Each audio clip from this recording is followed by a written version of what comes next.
My name is Otaviano Canuto, and I'm a senior fellow at the Policy Center for the New South.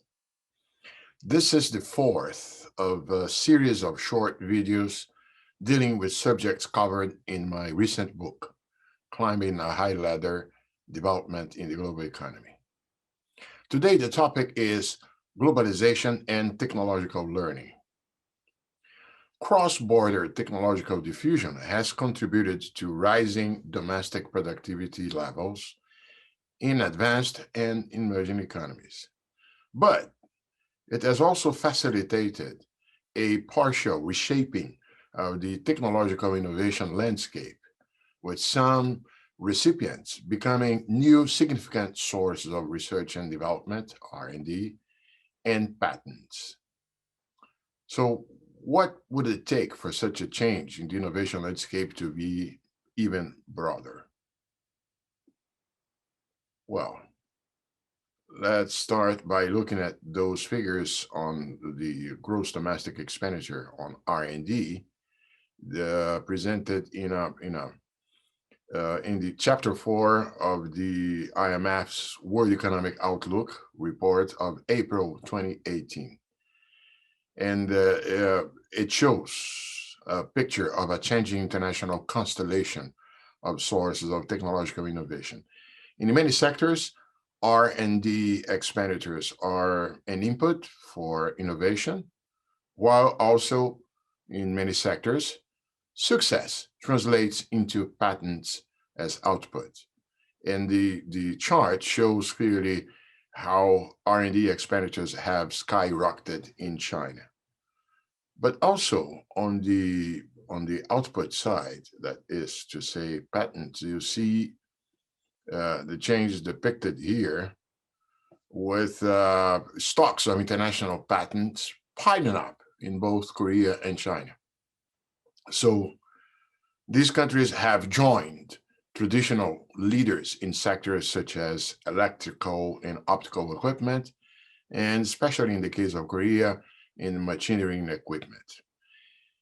Interestingly, this has happened even as, since the early 2000s, traditional frontier economies have gone through a slowdown in terms of the increase in labor and total factor productivities, together with a slower growth in patent and to some extent also lower R&D investment.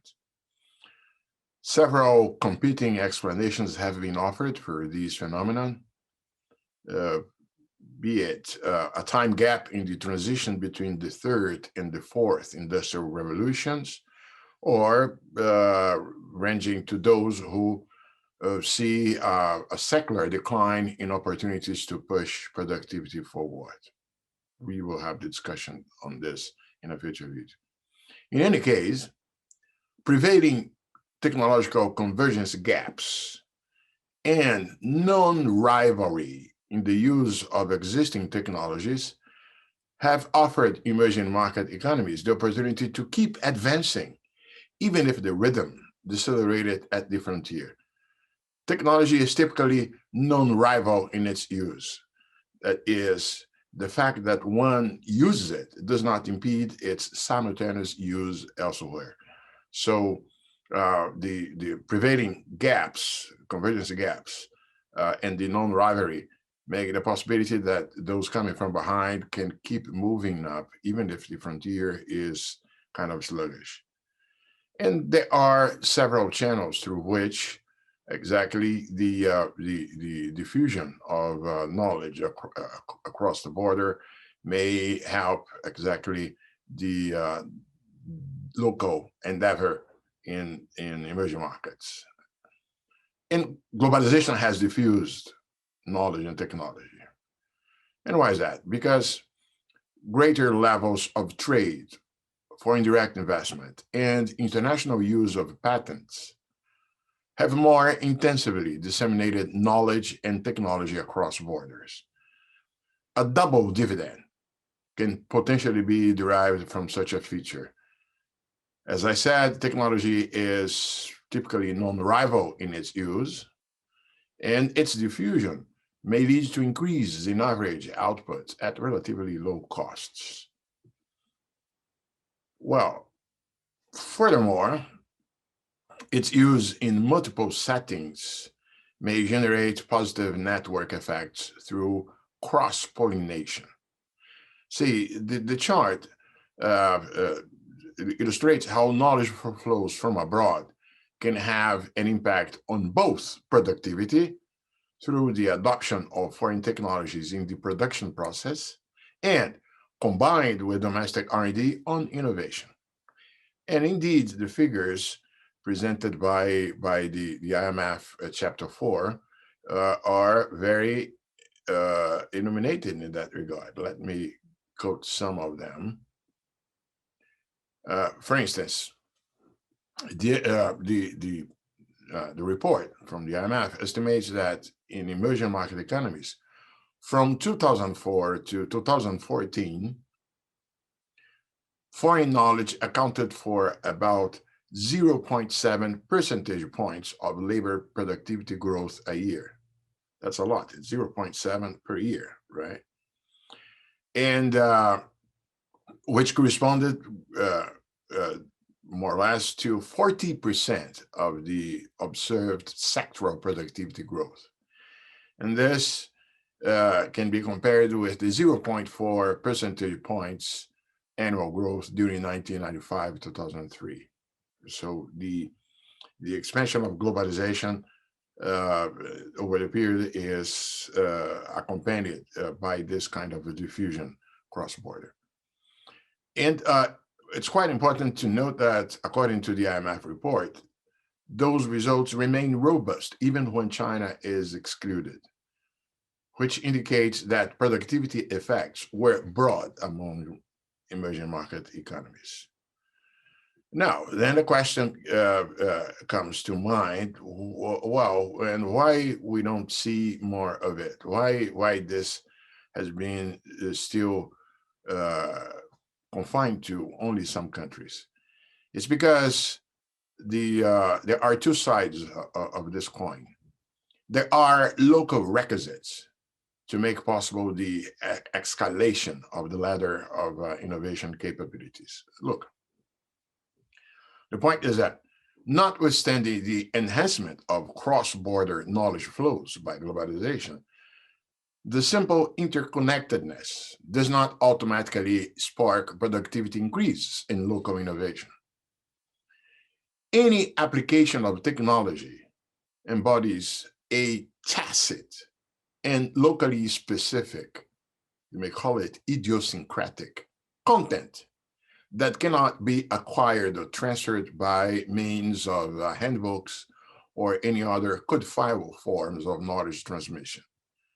That knowledge, the local, tacit, specific, idiosyncratic knowledge, cannot be made explicit as in blueprints, and thus cannot be perfectly diffused as either public information or private property. It must be locally developed.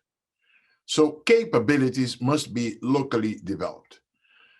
You may call them part of the so-called intangible assets underpinning increases of total factor productivity of a country. And those capabilities can be classified as in the chart, okay, 3 different levels. And one may expect rising requirements in terms of tacit and idiosyncratic knowledge and development of local capabilities as one thinks of production, technology adoption, and innovation, as depicted in the chart. One may also find as typical for latecomers an evolution often starting from production and technology adoption before invention. And that has exactly been the case in Korea and China, which have strived to develop innovation capabilities after an intense learning by using and adapting existing technologies. Well, success in stepping onto and ascending the capabilities escalator depends on the presence of a broad set of complementarities. in the absence of which returns from investing in the development of capabilities are hardly accruable. Let me name: access to finance, infrastructure, skilled labor, and managerial and organization practice are what matters. Also, one must include solutions to market failures that generate disincentives to the accumulation of knowledge must also be present. Furthermore, transaction costs associated with the business environment, and that includes trading across border, hiring, enforcing contracts, cannot be too high. So you cannot see the innovation and the capabilities accumulation as a self-contained subject. It interacts and it depends on a broad set of complementarities that includes the business environment and all the factors that I mentioned. As the presence of such complementarities is not widespread, one may understand why change in the international innovation landscape has been limited. And this explains what two former colleagues from the World Bank, Serrera and Maloney, called in a book the innovation paradox. That is to say, the fact that levels of innovation-related investment in developing economies are not commensurate with the high returns thought to accompany technological adoption and catch-up. Because it is there, at least globalization accentuates the diffusion, cross-border diffusion of knowledge, but in order to use it and make it an instrument for ascending the escalator depicted in the chart, you have to have local policies, the availability of the factors that I mentioned. So the bottom line is that globalization may spread knowledge, but it does not necessarily come with what it takes to fully profit from it. The content of this video is in chapter 11 of my book that you can find on those places on the slide. So after dedicating 4 slides to trade globalization, this is the 4th, the next 4 videos of this series will approach the macro financial side of globalization, starting with the hypotheses of secular stagnation and why interest rates have been declining and are low in advanced economies. Stay tuned.